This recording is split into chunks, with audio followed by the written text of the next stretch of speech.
नमो नमः। सुप्रभातम। मैं राजेश कुमार आज पुनः द्वितीय पाठ दुर्बुद्धि विनश्यति को लेकर आपके सामने उपस्थित हुआ हूँ।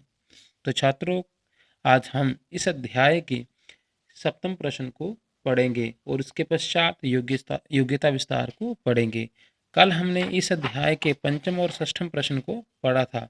आज हम इसके अग्रिम सप्तम प्रश्न को पढ़ेंगे। तो सप्तम प्रश्न में कहते हैं, मंजूषातः पदानि चित्वा रिक्त स्थानानि पूरयत। मंजूषातः, मंजूषा से, पदानि चित्वा, पदों को चुनकर, रिक्त स्थानानि, रिक्त स्थानों को पूरयत, पूर्ण करें। तो यहाँ आपको ये मंजूषा दी गई है, हेल्प बॉक्स दिया गया है। इसके माध्यम से आपने इन सभी शब्दों को उनके सही स्थानों पर भरना है। तो मैंने कथा के अनुसार इन शब्दों को पहले ही इन रिक्त स्थानों में भर दिया है। आप इस कथा को देखिए कि ये कथा क्या कहती है। तो कहता है, एकस्य वृक्षस्य शाखासु अनेके काकः वसन्ति स्म।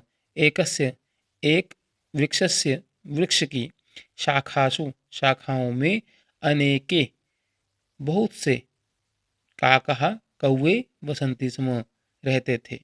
एक वृक्ष की शाखाओं पर अनेक कौवे रहते थे। तस्य वृक्षस्य, उस वृक्ष की या उस वृक्ष के, कोटरे, कोटर में, कोटर अर्थात खोखला, जो पेड़ के टहनियों, बड़ी बड़ी टहनियों के बीच में जो खाली सा स्थान होता है, वो जहाँ पे पक्षी इत्यादि अपना ज्यादातर शुक इत्यादि, तोते इत्यादि अपना घर बनाते हैं, वो स्थान।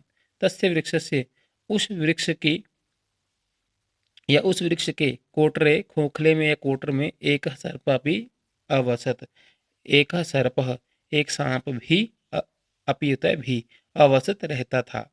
उस वृक्ष के कोटर में एक सांप भी रहता था। काका नाम अनुपस्थितौ सर्पः काका नाम शिशून खादति स्म। काका नाम, कौओं की, अनुपस्थितौ, अनुपस्थिति में, सर्पः सांप, काका नाम, कौओं के, शिशून, शिशून, शिशुओं को, बालकों को, खादति स्म, खाता था। वो उसके कौओं के बच्चों को, शिशु होते बच्चे, उनको क्या करता था, वो खा जाता था। उसके बाद काकः दुखिता आसन, काकः, कौवे, दुखिता आसन, दुखी थे। तेषु एकः वृद्ध काकः उपायम अचिंतयत। तेषु, उनमें से, एकः, एक, वृद्ध, बूढ़ा, काकः, कौवा, उपायम, उपाय को, अचिंतित, सोचने लगा। वृक्षस्य समीपे जलाशयम् आसीत्।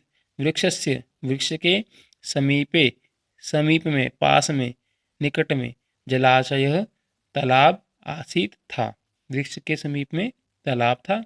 तत्र एका राजकुमारी, वहां एका राजकुमारी, एक राजकुमारी, स्नातुम, स्नान करने के लिए, जलाशयम आगच्छति स्म, जलाशयम, तालाब को, आती थी, आगच्छति स्म, आती थी।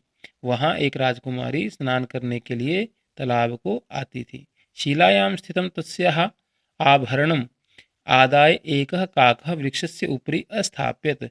शिलायां स्थितं, शिलायां होता चट्टान, पत्थर, पत्थर के ऊपर स्थित, तस्या आभरणम, उसके आभरण, कपड़ों को या वस्त्रों को, आदाय, लेकर, एकः काकः, एक कौवा, वृक्षस्य उपरि, वृक्ष के ऊपर, स्थापित, उसे रख देता है।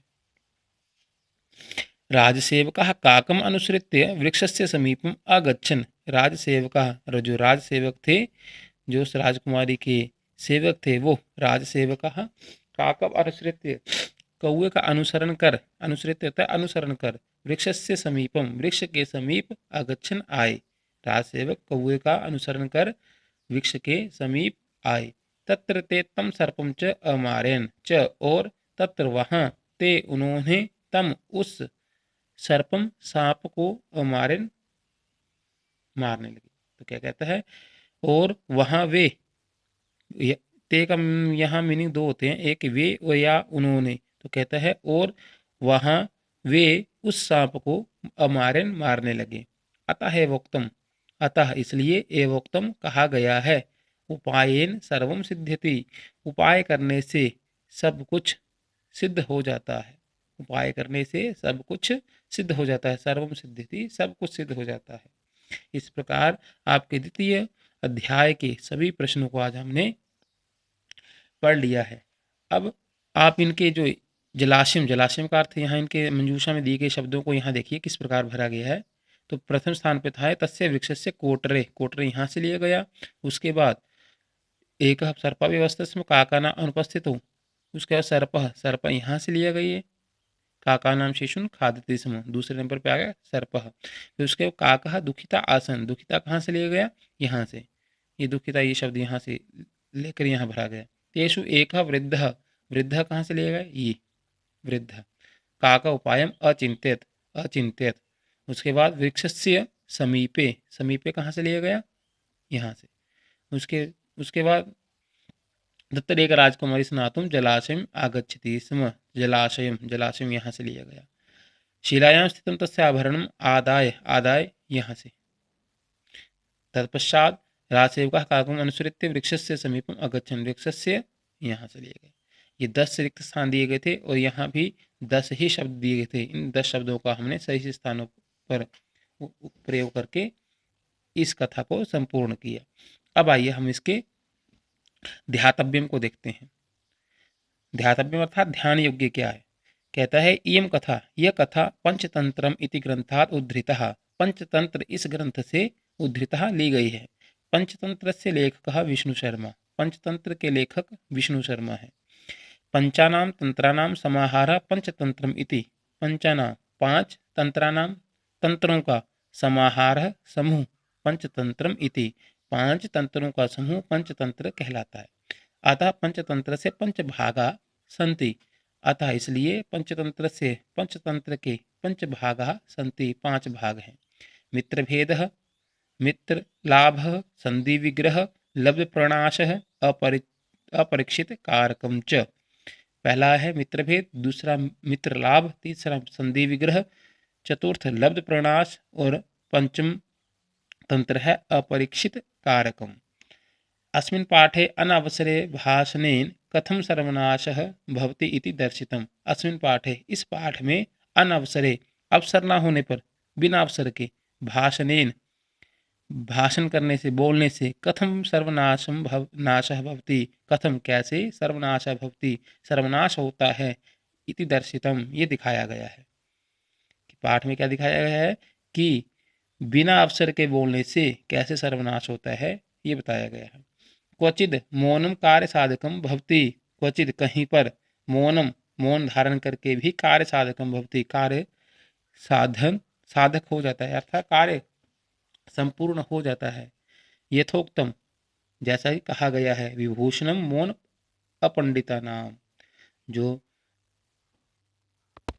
क्या कहता है, विभूषणम मौनम अपंडिता नाम, अपंडित अर्थात मूर्खों का, विभूषण आभूषण क्या है, मौनम मौन, जब तक वो मौन रहते हैं तब तक ही मूर्ख सामान्य विद्वान लोगों की तरह विद्वान प्रतीत होता है, परंतु जब वो अपने विचारों को व्यक्त करता है तो उसकी मूर्खता झलकने लगती है। तो कहता है मूर्खो ही शोभते तावत यावत किंचन न भाषते, मूर्खो ही शोभते, मूर्ख तब तक ही, तावत तब तक ही शोभा पाता है, यावत जब तक किंचन न भाषते, कि जब तक कुछ ना बोले।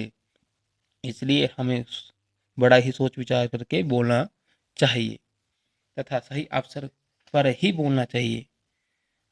आज हमारा द्वितीय अध्याय समाप्त हुआ। कल हम तृतीय अध्याय के साथ आपके सामने उपस्थित होंगे। धन्यवाद।